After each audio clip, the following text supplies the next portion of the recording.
What you're about to see and hear is a factual representation of an incident which occurred that has utterly changed my life and the life of my family. This film has been edited for time purposes only. The contents are real, the events are real, and it is being presented to you as a real-time event. People have been victimized, people have been hurt, my family has been hurt. This is not an attack on the good men and women of the Houston County Sheriff's Department who risk their lives protecting the citizens of Houston County. It is only intended to relay the facts of this specific incident. I intend to show that Sheriff Andy Hughes has lost control of the Houston County Jail and some of his deputies. I intend to prove that deputies Brock Cody and Michael Capshaw have lied numerous times about the facts related to this incident. I intend to prove that deputies Brock Cody and Michael Capshaw stole my evidence. I intend to prove that deputies Brock Cody and Michael Capshaw are guilty of misconduct in office and are subject to be removed from office because they have confessed to the elements of the crime of misconduct in office. I intend to prove that no citations were written on the scene as Deputy Brock Cody testifies. He says that had I just signed the tickets at the scene, that I would have been free to go.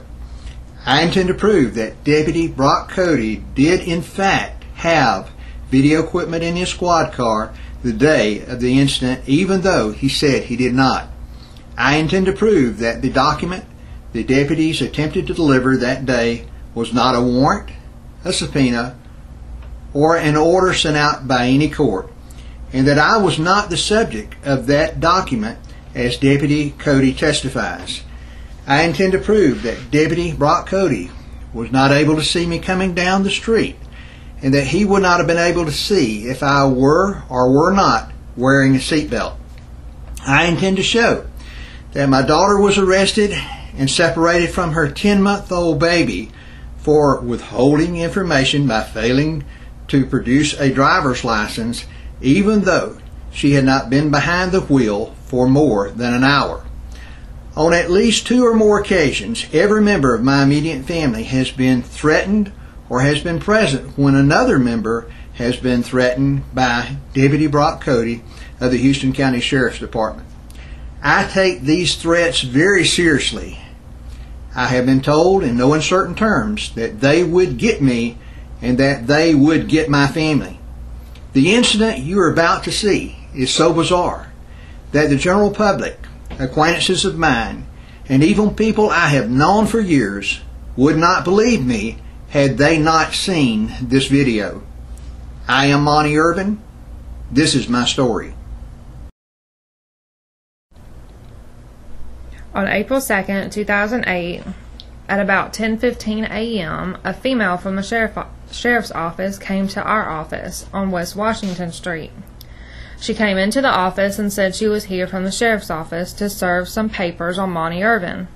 I told her that I could not give her any information until she filled out the public servant questionnaire, and she said she wasn't going to do that. She walked outside to call her supervisor. Deputy Cody got there and came into the office along with Michael Capshaw. Deputy Cody did not tell us who he was or that he was with the sheriff's office. He asked who Monty Irvin was, and he asked if he worked here or if he was the manager or if he owned the place. I said I could not give him any information until he filled out the public servant's questionnaire. He said he was not filling it out, and he said we were withholding information because we were not answering his questions. We asked him to fill out the questionnaire again, and he refused. He told Amy and I to give him our IDs. The phone rang and Amy answered it, so I told the deputy that I did not understand why he needed my ID. He told me that he would get my ID either here or downtown. He told me again to give him my ID. I never told him I would not give him my ID. I kept saying I didn't understand why he needed my ID because this did not concern me. He told me to step outside because I was going to jail for withholding information.